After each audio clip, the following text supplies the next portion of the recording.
Noni mo ikagabi, kanatulog namin mong suon. Pagka buntag na, nakita na si suon, nung sa may nahitabo, nag-away na. Nag-away na tungod sa utlanan. Kay, imo gingi palangwan, kay di ka gusto nga magpaubos ka. Tungod sa imong kahakog, tungod sa imong kadaw, ang labaw panas daw ang hakog. Nag-away mo, nagpatay tungod sa yuta, tungod sa pagkahakog. Kunya ikamatay nimo, nagabato nimo. Wala pa daan. Muna nga ang atong buhaton, makit-anay-anay kita sa atong isip katao, kay kasagaran na ba mga silingan, utlanan, mauray magpatay tungod sa gamay kay nga utlanan. Mauna importante nga atong nandikayan mga igsuon, ug anha kita sa maayong nga binuhatan. Kanang kinasingkasin nga pagdawat nga maayo gyud ang atong pagbinahinay, pagsilinganay, magtinanaway kita dili ng ato rang kaugalingon atong tanaw. Alvarez mao na sloth kining katapulan, daghan kay meaning ang sloth mga igsuon.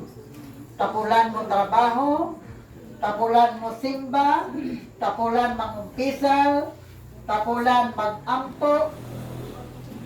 Ay kailangan kuan natay GPM matagloni sa atong simbahan. Unya ingon dayong pa ay kadang Lunes maderon GPM maderon namo buhaton chukuron kay kadang moatin ko sa GPM. Unya kay nagduka naman ka, katugo naman duka tayo. Pag-uwi, kapoy naman kay katugo naman kuwi. Adin alam ko mo anto matuog na lang ko. Awa na. Tungod sa imong pagkatapulan, wa kakaadto sa GPM. Nalayan pa yun. Kanang imong pagkatapulan nga danang musimba ka. Unya na lang ko simba sa kanang hapon. Dila ko musimbag buntag. Pag-abot sa hapon, bunok man ang uwan.